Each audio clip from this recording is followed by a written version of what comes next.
What is up, everybody? My name is Coach Mike. I am the Blank Fitness personal training coordinator at the Greece location here in Rochester, New York. So today I'm talking about deadlifts. All right. 5 mistakes that people make when deadlifting and how to fix them.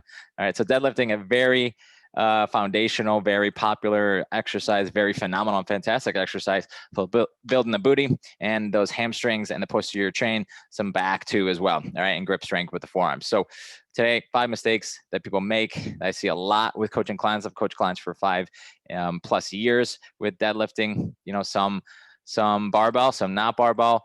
And mistake number one, I'm just going to go right into it because why not? Mistake number one is just people choose the wrong variation for them and for their body and for their fitness level and for where they are with their, with their goals and their fitness level.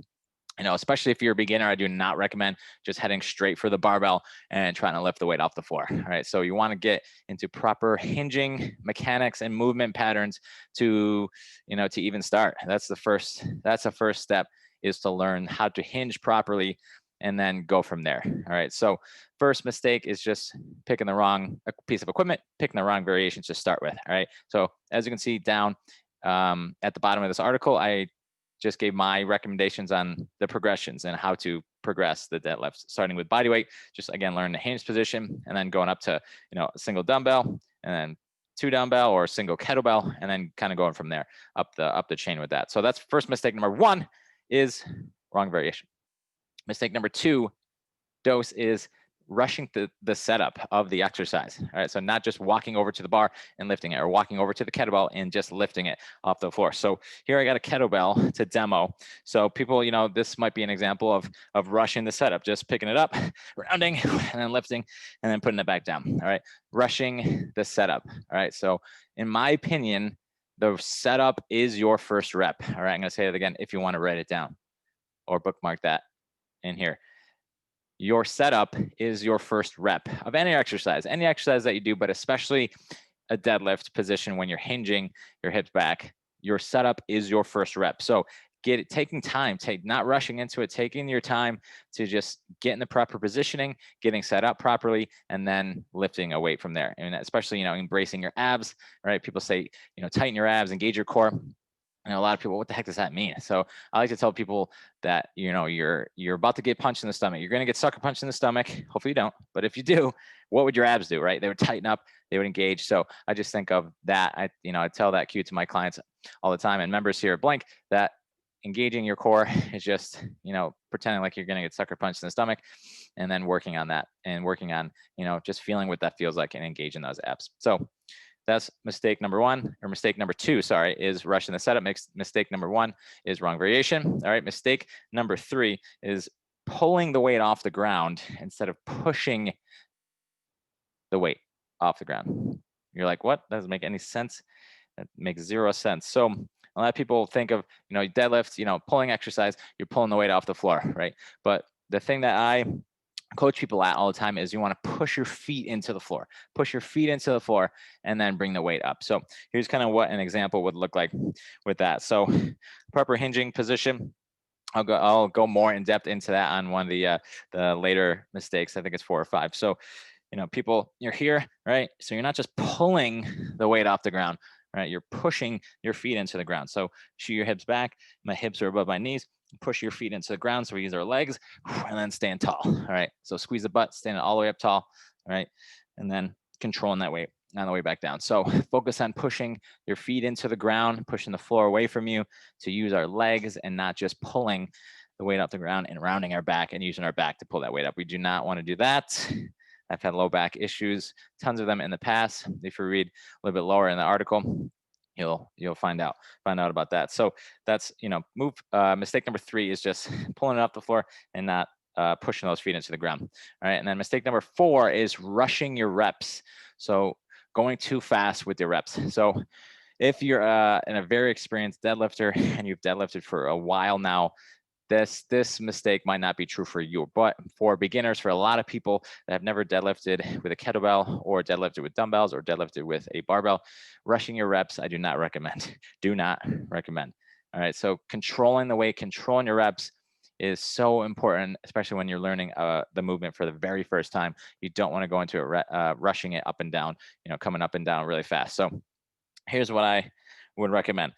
The eccentric portion of the exercise is going down. The eccentric portion is down, concentric is coming up, all right, for the deadlift. So hips back, right? So there's different types of deadlifts. So, this one, hips are higher than the knees, all right? So this stance, might be considered to be an RDL, so Romanian deadlift. So pushing your feet into the ground, right? Shoulders down, stand tall and not hyperextending, right? Just standing up tall. And then here's the eccentric 1, 2, 3, and stand tall and squeeze your gluteus maximus at the top.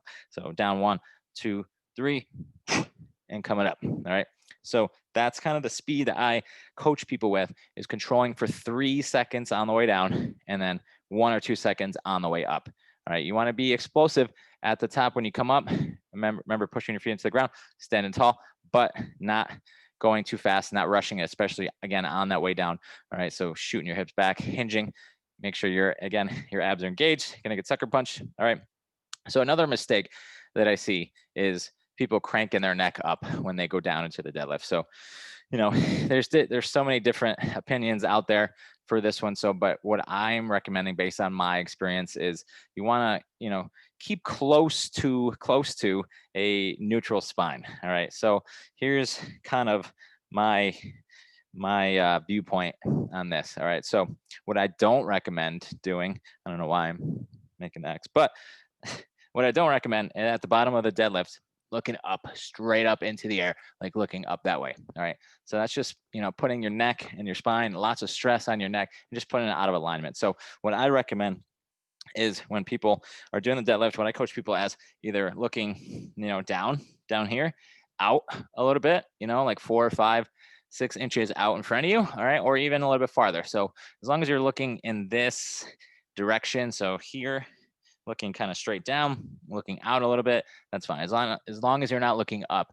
So if you look up higher, for me, I can't even, it's really hard to reach the handles of the kettlebell. All right. So tucking the chin a little bit, all right, packing that chin, hips back, push the feet into the ground, tear the handles apart with your hands. It'll separate your shoulders. Stand tall, squeeze the butt, control on the way down. All right. So again, hips back. All right. So that's kind of an RDL type form with that deadlift. Different than conventional. Again, there's tons and tons of different variations and, tools that you can use for a deadlift. So that one, I would say that's an RDL. All right. So that is number 4, rushing your reps. All right. Number 5 is just like I was kind of saying before, improper hinging position.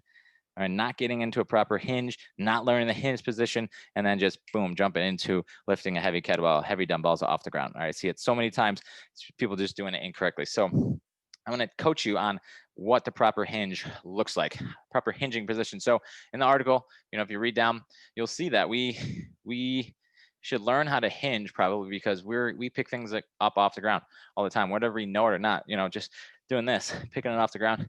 We should be able to hinge our hips back. Not kind of, especially if it's heavyweight. If it's it's super lightweight, you can get away with it sometimes. But those times when you're just rounding your back, picking it up, not using your legs, using your back to pick it up, those add up over time, which can lead to low back injuries, which is exactly what happened to me. All right. So what happened to me was I didn't train glutes. I'm obsessed with training glutes now. But so if you have any desire to train your glutes, strengthen your glutes, get a nice booty, I'm your trainer. But I didn't train glutes or hamstrings or anything like that for most of my professional training career. All right. So back in 2016, I was coaching at a trampoline park, coaching classes there. And then I just went to go reach. I was kneeling and then went to go reach for a foam cube. Yes, a foam cube in the foam pit. All right. Reaching for it, threw my back out. All right. So I threw my SI joint out, completely came out. It was incredibly painful for about a month and a half. All right. I went to the chiropractor, still was healing for a month and a half, could barely walk, could barely move, out of work. So, because I didn't train my glutes, didn't train my hamstrings, and I never did deadlifts. I didn't know how to hinge properly. I didn't know how to bend over properly or reach properly and pick up that foam cube. All right. So hinging. Here's what it looks like. So basic hinge, you can start with, feet hip to shoulder width apart, something like that. All right, so I kind of already mentioned it before, but so this is kind of like a Romanian deadlift type of hinge movement. All right, so I always like to coach people just to start there with the RDL. So hips go back, so hips back. So here, your eyes are down, my back's flat, not here. See the difference between this and then this. So pushing your shoulder blades down, shooting your hips back as far as you can. So you want your hips to be higher than your knees, all right? And then your neck nice and straight down. Again, not cranking it up. So this, I'll show you the difference between a squat and a hinge. So this is a squat, right? And this is a hinge, all right? See the difference between those two? So here, my hips are aligned with my knees. In the hinge, my hips are higher than my knees, all right? So you want a slight little bend in your knees, soft knees, all right? So that's a proper hinge position. So again, you want to learn that before you start lifting weight off the floor. So always starting with just body weight hinge deadlift. So hips go back, push your feet down, stand tall. So hips go back slow, right? Controlling it on the way back and coming up. Remember, control on the way down, control on the way back with your hips. So pretend like you're trying to get your butt to the wall behind you.